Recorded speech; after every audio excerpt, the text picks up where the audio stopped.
Hello everyone. Today I would like to explain a very important technique, contingency management technique, which will be helpful in behavioral modification. When we are rewarded for doing something, we are more likely to do it again, such as children may learn from their parents that after they eat their vegetable. ऐसा देखा गया है.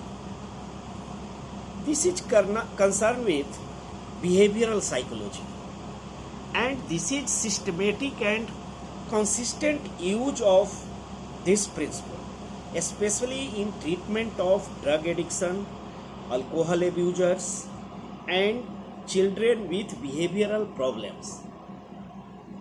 Also it can be used in educational setting. Literal meaning देखा जाए तो contingency means that a reward is contingent on performing a desired act, and management means practising of arranging their reward to safe behaviour. Actually contingency management is a generic term for any operant technique that modify a behavior by controlling its consequences. It can be used in three ways. First is contingency of operant conditioning, second is using stimulus control, and third is controlling the consequences. These are concerned with ABA method, applied behavioral analysis method. In this technique सिर्फ और सिर्फ उसी behaviour को reward या punishment दिया जाता है जो उस बिहेवियर को स्ट्रेंथन करे या उसको कमज़ोर करे, और सारे बिहेवियर को इग्नोर किया जाता है. सिर्फ एक ही बिहेवियर जिससे कि गोल तक पहुंचा जा सके, उसी को रिवार्ड या पनिशमेंट दिया जाता है.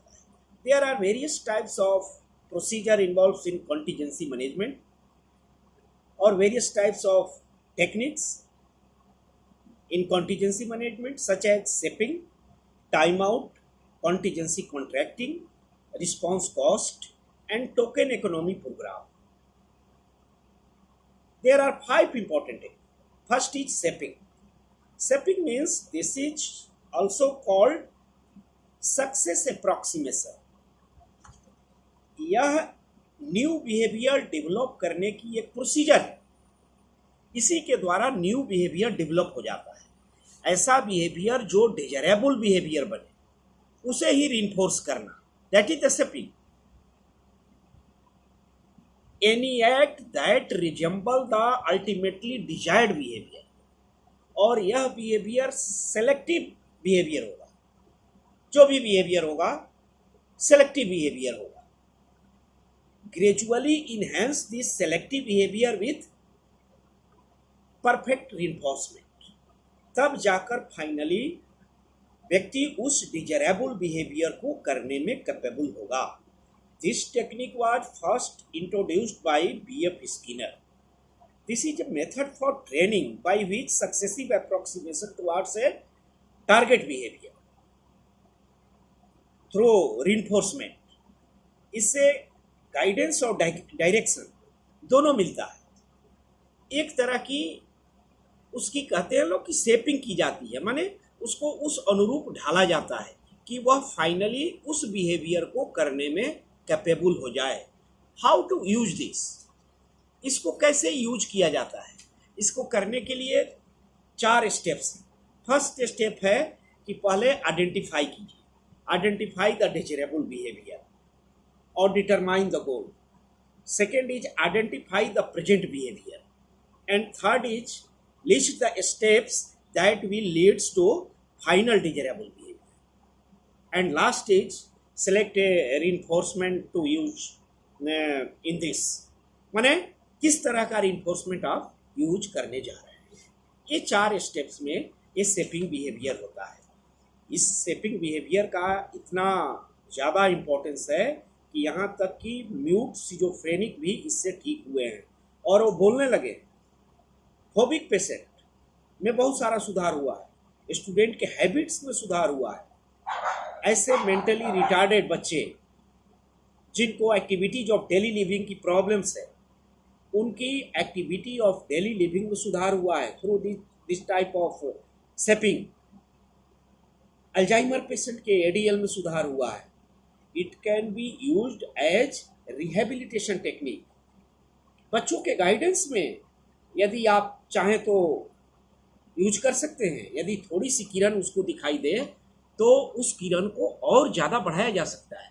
जैसे हम टेस्ट लेते हैं ना, एप्टीट्यूड टेस्ट लेते हैं, तो एप्टीट्यूड से मालूम चल जाएगा कि बच्चे की किस तरफ रुझान है और उसको ज़्यादा रिइंफोर्स कीजिए तो उस एरिया में बच्चा बहुत ज़्यादा, उसके अंदर बहुत ज़्यादा एबिलिटी और स्किल्स आ जाएंगे। तो आप एजुकेशनल सेटिंग में भी इस सेपिंग को यूज किया जा सकता है कॉन्टीजेंसी मैनेजमेंट के तहत। अब सेकेंड टेक्निक है time out. Time out, this is the special example of extension that reduces the frequency of unwanted behavior by removing the person from engaging situations। जिस सिचुएशन में पर्सन इंगेज है वहां से उसको रिमूव किया जाए। This is based on the principle of ignorance. इससे target behaviour की फ्रीक्वेंसी कम हो जाती है। It is also called a discipline technique that involves placing children in a very boring place for several minutes। Unacceptable behaviour को कैसे आप दूर कर सकते हो? टाइम आउट के द्वारा। Time out from any attention, किसी अटेंशन से उसको इग्नोर कीजिए। इसलिए इसको सोशल एक्सक्लूजन मेथड भी कहा जाता है।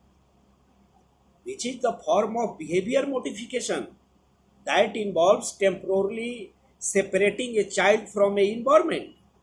कुछ समय के लिए उससे इग्नोर कीजिए, उसको वहां से हटा दीजिए जहां से अनएक्सेप्टेबल बिहेवियर शुरू होते हैं, जहां से वेयर अनएक्सेप्टेबल बिहेवियर अकर।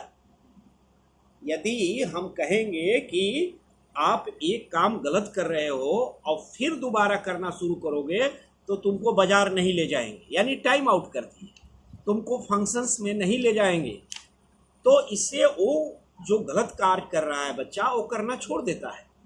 उसी तरह से कहा जाए कि यदि जल्दी आप सुबह नहीं जगोगे तो आपको आज टीवी देखने नहीं दिया जाएगा, तो टीवी से उसको क्या करें, डिप्राइव कर दिए।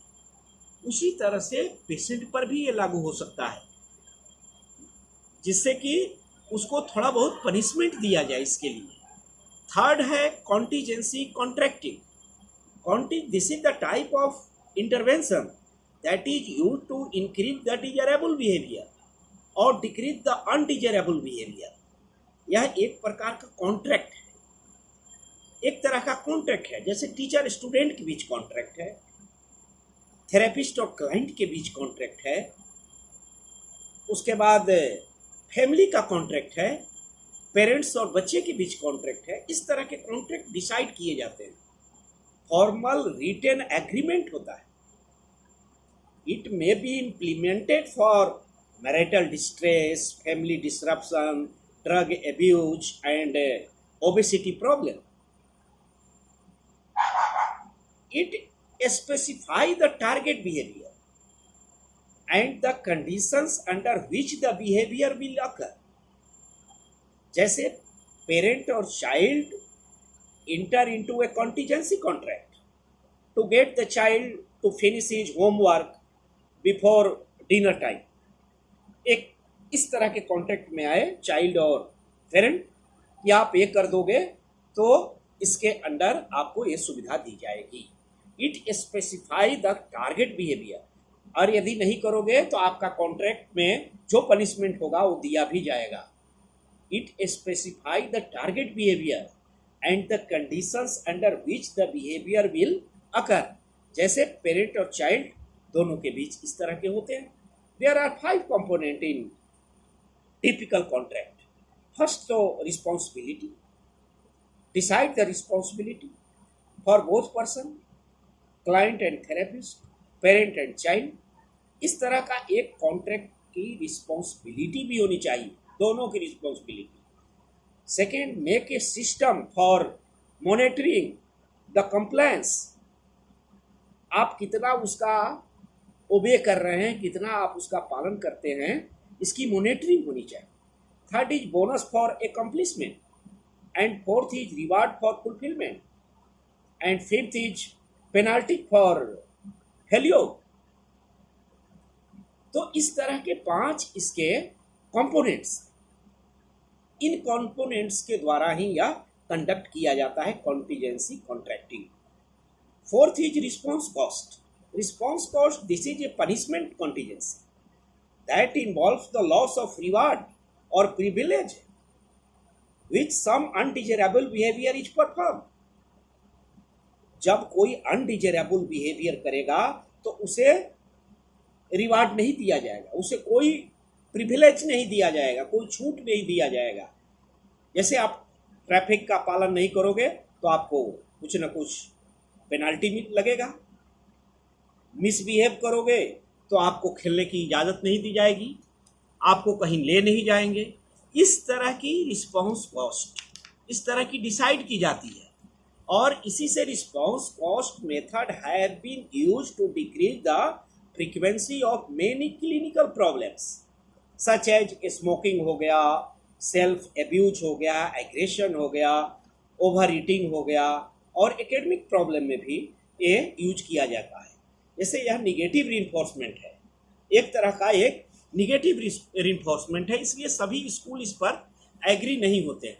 और आजकल कुछ गवर्नमेंट की पॉलिसी भी है कि आप बच्चे को पनिश नहीं कर सकते हो, आप बच्चे को निगेटिव रिइंफोर्समेंट नहीं दे सकते हो, पनिशमेंट नहीं दे सकते हो। इसलिए थोड़ा एजुकेशनल सेटिंग में गड़बड़ हुआ है, पर in term of applied behaviour analysis इसको आप यूज कर सकते हो। It is a form of punishment. Classroom behaviour management में इसको बहुत अच्छे तरीके से यूज किया जाता है, रिस्पॉन्स कॉस्ट को इम्प्लीमेंट किया जा सकता है। Next is token economy programme. It is also a form of behaviour modification. It is design to increase the desirable behaviour with the use of fixed tokens. Individual receive tokens immediately after displaying the desirable behavior. The token are collected and later exchanged for meaningful object. उसको लेता है, उसको तुरंत जाकर exchange कर देता है।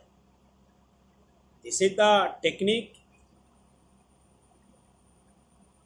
for maximum used in institutionalized patient। ऐसे पेशेंट जो किसी इंस्टीट्यूशन में भर्ती हैं, एडमिटेड हैं, ऐसे पेशेंट पर भी लागू किया जाता है। This is useful for school, hospital, prisons, कैदियों पर लागू होता है, फैमिली में।